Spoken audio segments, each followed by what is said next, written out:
oli mukomera naye okyapolooka omugambo gundi nze mbadde ndowooza wandibadde mukkakkamu nokkiriza nti akasajja kanyinze akasajja kammeze ekyokubiri ba mikwano temutujja mize oli mukomera opolooka mugambo manya nti abakuze e Uganda bali Uganda tusobola okukwatira ku kisaawe n'otebya buli kimu kyonna kye wayogera bwe baba abantu bakuyambye ne batakuteekako musango gwonna nti obadde otolosa bannayuganda n'obajja makuba amatuufu n'obateeka mu biyumba byammwe ebyabamenye by'amateeka n'abamu tetuddangamu kubawuliza ne bagamba naye komaweeka bannayuganda bakole peacefully mu mawanga gye bali oli ku deportation olw'okuba olina akasimu oli okwopolooka mugambo nagudi mwannyinaze olina abantu be wavuma e Uganda wano beera ng'osigala ojooga nga tewekkakkanyizaako bajja kukwatira ku kisaawe kampani zizokka ezikwata abaana zibatwala mu mawanga ago gwe n'obajja kubasaponsa gw'omusango okimanyi nti abaana be mutolosa okuva mu bakama baabwe kampani zifeesinga penalties okimanyi nti basobola okukwatira ku kisaawe Entebbe wano wennyini gwekyo kyolowooza nkomawo tumanyi lw'okomawo teziba nkyukakyuka za nnyonyi teziba nkyukakyuka za ntambula za nnyonyi wabadde tokomawo wano jjo naye kikulemye okwekkakkanyako n'okubeera ambo n'okwetondera abo bonna be wasobye oli okwokyawanika binnyo tubadde tubatolosa gw'okimanyi bulungi nti kampani buli lwetwala omwana ewasaponsa n'omutolosa kampani eyo erina okukwata ssente ewesaponsa oyo oba ekole process ey'omwana omulala agende omanyi kikositinga ki kati ginika mpola bajja kukwatira ku kisaawe wano ate koonaddamu okumpisa mu kamwako gwe nebbaawo nja kubeerawo ku kisaawe Entebbe obitebye bulungi gwe tolowooza nti oli waggulu w'amateeka omuntu alina amaanyi agakuteeka ku deportation gwe tolowooza nti alina amaanyi gakukwatira wano Entebbe wano Entebbe wano wetuli gwe bw'oba oli w'amaanyi nnyo sazaamu deportation process oddeyo ojooge oddemu otolose bannayuganda gwe kyoba okola naye bwe baba abasajja bakuyinziza oli ku deportation center omutikko olindirirwa kudda wano era jjo wabadde okomawo nnyonyi yasaziza mu busaza ntambula zaayo nkubuulira kino joga abantu bo naye manya nti olina emisango wano singa buli kampani ezitwala abantu wano ebweru zivaayo ne zigaa nti watolosa omwana omwomu ziringa 3 omanyi penalty ezo sente ze bagamba nti twagiyingira mu cost bweti ne bweti okutolosa omuntu mu nnyumba musango gwe kyewaanire mu nnyo nga bw'oginika ebinnyo byo ng'ate oli ku deportation center oli mu kkomera gw'olowooze nti ojja kudda wano Entebbe baleme kukwata nze ndowooza wandibadde mukakkamu mwannyinaze twakumeze okomawo wano tetwagala otukyaye famire yo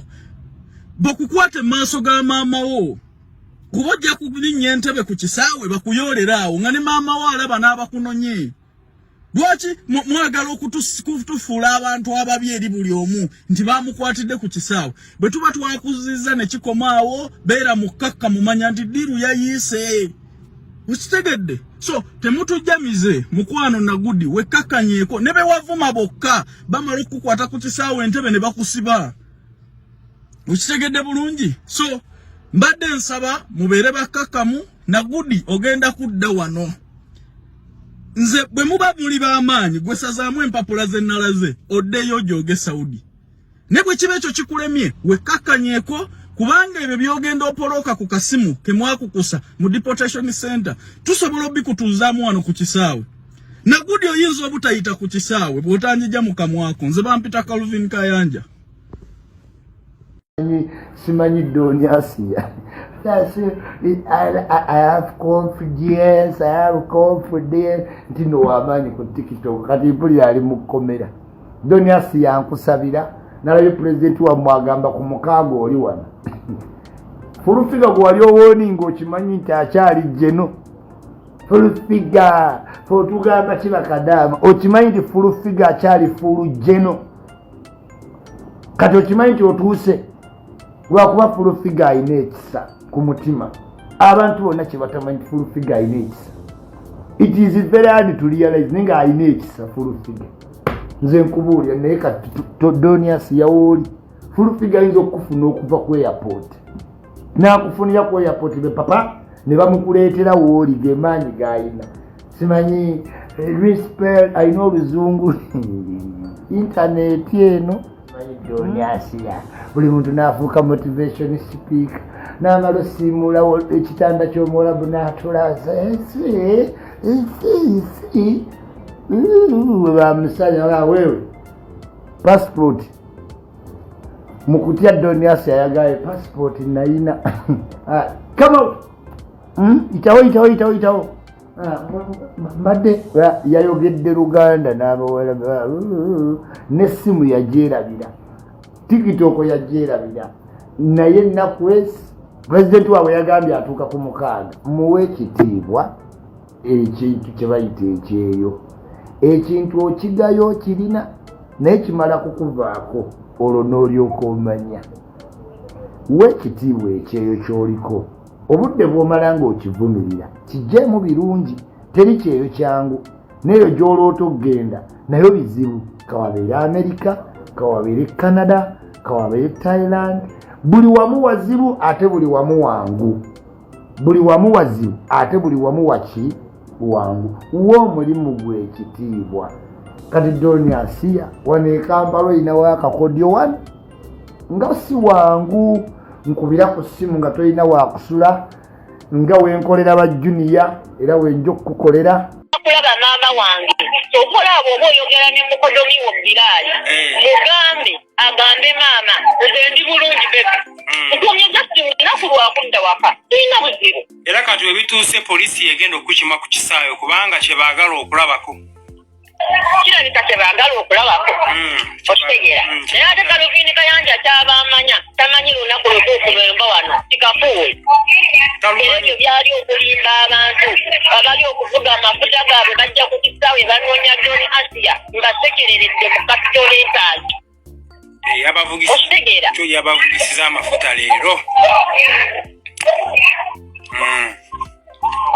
Calvin Kayanja nga yasooka n'anteekako kifeting story mu mwaka guno gwennyini nga gutandika. Guno omwaka gwennyini yakuteeka ku story n'akawala akamu. Yes, n'akawala akamu ne bafetinga story ne banteekako. Kati ate olwaleero wuyo naye alimbye abantu nga wammanyi ebikwatagana ku Doni Asiya teri amanyi. Wallahi baby gwe weeka alimanyi olunaku lw'enva wano kubanga n'abakola eŋŋambo benzi nabo ku dipo batambuza mawulire mafu teri amanyi kiva mu bawalabu. Bano abantu bakola ebintu byabwe purayiventiri. Tebalina kudde kukuddawo mbosimanyi babagambe nti enkya mugenda wano nkya mugenda walina edda okitegeera. Mujye baleka abandaba abampuliriza abafollowinga era abalikinga byenkola. Njagala okubanga nyongera okubanga ntuuse eddoboozi lyange eri abo bekikwatako okusookera ddala madamu waffe wa midiya Madamu Kigozi nkussaamu ekitiibwa mu kiti kyo nenzisaamu ekitiibwa n'abalala mwenna Miki wa Mix seems to be funny nawe nkussaamu ekitiibwa n'omukulu Calvin nawe nkussaamu ekitiibwa n'abalala bangi omukyalo ono mwenna be yali akozeeko oba be yali ayogeddeko ebigambo naye nga ekyamazima ng'amaanyi agaateereddwamu mukulaba nga omukyalo ono aggyibwa mu Saudi Arabia. Wuliriza bulungi singa tugateeka ku baana bwe bati kuba kyo kino kyawedde. Mwebale nnyo okukwatagana ne muzza omukyalo ono eka. Mwebale nnyo buli omu alina obulumi nga ye. Mwebale nnyo tubeyanziza naye nze nsaba nti amaanyi ge mwakozesezza ago temugalekaayo. Bataata baba maama temugaleka. Kati kyenjagala mwongere kukwatagana ate ensonga z'abaana bano abakaaba abali ku deportation abatasasulwa abatalina misaala bebakuba bebavuma ekyamazima nsaba busabi mutuyambe. Nze mbawa ekitiibwa kyammwe kati ekitiibwa kyembawa njagala mwongere kukwatagana nga mwegasseeko ne generali Jeno munange generali kubanga akisasulirwa okumuyita ekyo jeno full figure nsaba busabi amaanyi ago mugagatte wamu mutwale ensonga z'abankuba kyeyabali bwe bati ewa Minister Betty Amongi mumutugambire nti amaanyi getuleese twagala abaana abakaaba bwe bati bataasibwe, abaana abavundira ku deportation, abaana abakubibwa, abaana abatafuna resting time, abaana abataweebwa byakulya, abaana abavunda obuvunzi mu mayumba tebaba na AC. Tusaba busabi at least mukoze bulungi era ne mulaga enkwatagana nti mubadde mukwatagana obuli omu olw'obulumi bwabadde nabo ku mutima. Kati obulumi obwo saagala mubukomye ku muntu omwono, kati ate mubukwate mubuteeke ne ku baana abali bwe bati. N'asanyuka nga eddoboozi lyange lituuse wa Minisita Betty Amongi nga mmwe mwennyini mulituusizaayo, kubanga ffe tulina access naye ate mwe mulina access ne muba ne ssente, kubanga byonna mubiina. Eddoboozi mulina, sente muzirina, ate newe musobola okuyita mumanyiiwo. Kati n'asanyuka ng'ekyamazima eddoboozi lyaffe mulituusizza wonna we tuba twagala okulituusa.